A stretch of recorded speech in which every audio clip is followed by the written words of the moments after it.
12 गुंठ्यासाठी फक्त माणसाला मारलं असं सुरेश धस यांनी म्हटलंय। महादेव मुंडेंचं चामडं हाड रक्त आकाच्या कार्यालयात होतं असा आरोपही त्यांनी केलाय। सगळ्यांची नावं बांगरनं मीडिया समोर सांगितली होती, ते स्टेटमेंट केलेलं होतं असंही सुरेश धस यांनी म्हटलंय। फक्त 12 गुंठ्यासाठी मारला होतो गरीब माणूस।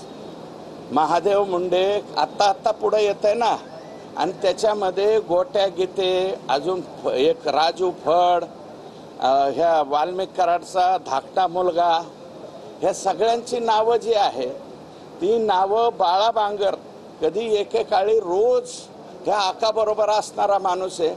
त्यांनी मीडियाच्या समोर स्टेटमेंट केलंय। त्या ज्ञानेश्वरी मुंडेंचं ताईचं काय चूक आहे मला सांगा। शेवटी औषध प्यायची पाळी SP कार्यालयाच्या समोर आली।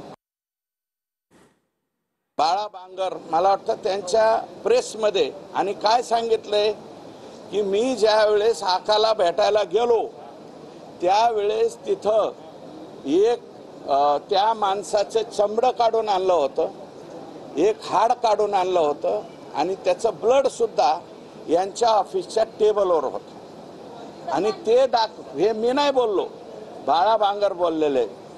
आणि त्याच्यानंतर त्यांनी तक्रार दिलेली